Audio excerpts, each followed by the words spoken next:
Yaakov envoya des messagers au-devant de son frère Ésav pour trouver grâce à ses yeux. Mais les messagers revinrent avec une nouvelle qui effraya Yaakov, puisqu'ils lui annoncèrent que Ésav venait à sa rencontre avec 400 hommes.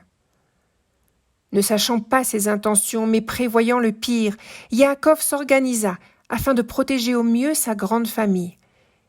Il divise son camp en deux, afin qu'un des deux camps au moins puisse être épargné. Puis, il se mit à prier Dieu.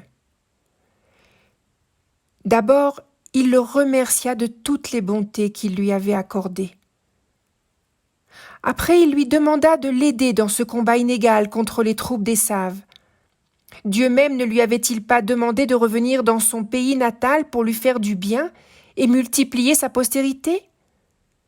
Dieu de mon père Abraham et Dieu de mon père Yitzhak, sauve-moi de grâce de la main de mon frère, de la main d'Ésav, car je crains qu'il ne m'attaque et ne me frappe joignant la mère aux enfants.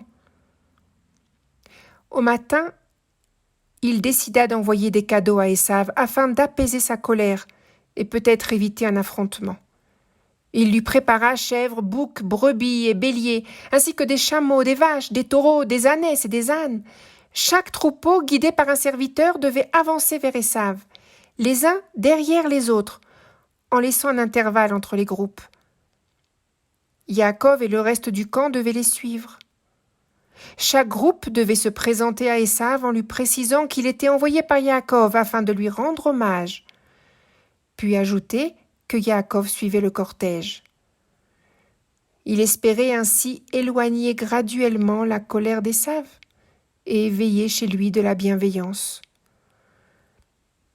De son côté, pendant la nuit, Yaakov prit ses femmes et ses servantes et ses enfants et leur fit traverser la rivière avec tous ses biens. Lui retourna seul de l'autre côté où il avait oublié quelques récipients.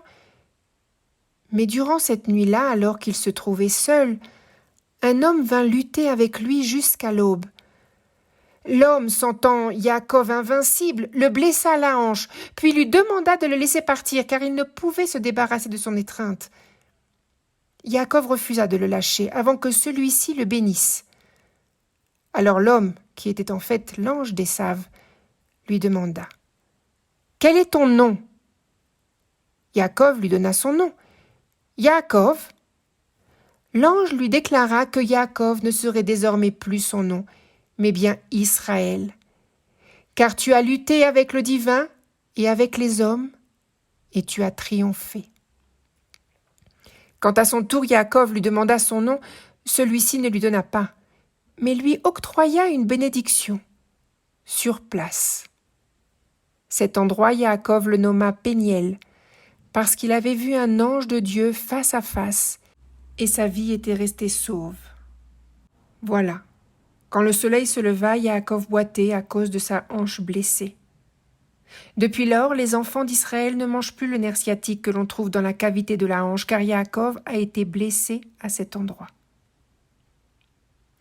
Finalement, Yaakov vit arriver Ésav avec ses 400 hommes. Yaakov avait bien fait attention de protéger ses femmes et ses enfants en les organisant derrière lui.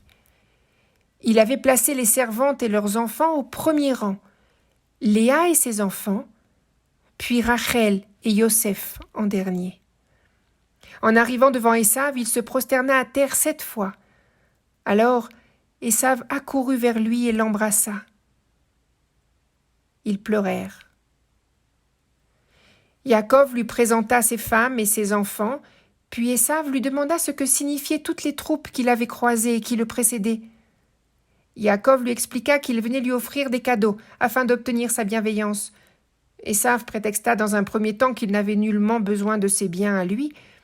Peut-être il reconnaissait ainsi la bénédiction que son père Yitzhak lui avait donnée. Toutefois, devant l'insistance de Yaakov qui cherchait à tout prix la réconciliation et qui sut le flatter, Ésav accepta les cadeaux.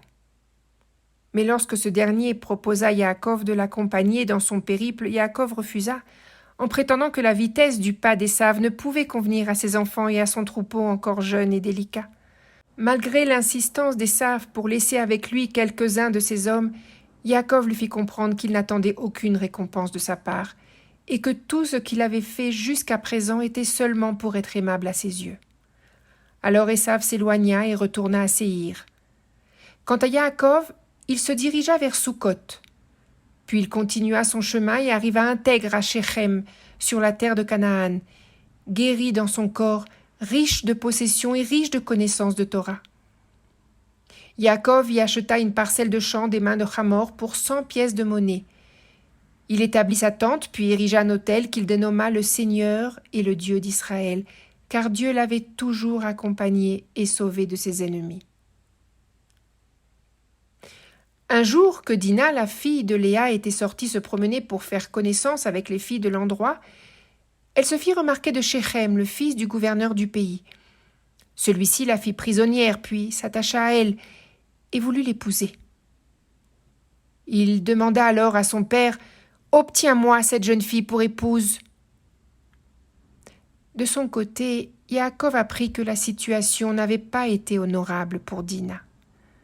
Alors quand Hamor, le père de Shechem, se rendit auprès de lui pour lui demander d'accorder Dina comme épouse pour son fils, lui et ses fils continrent leur colère.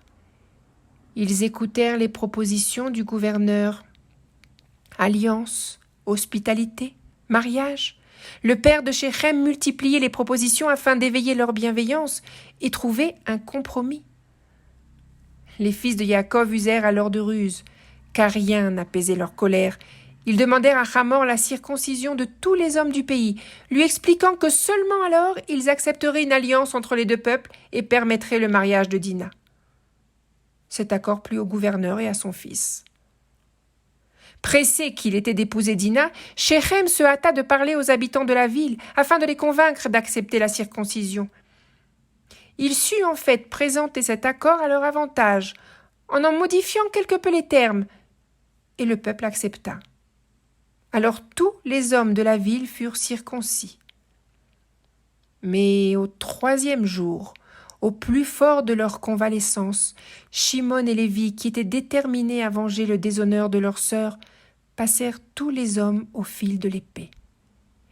Ils s'emparèrent de leurs biens, des femmes et des enfants, et ramenèrent Dina avec eux.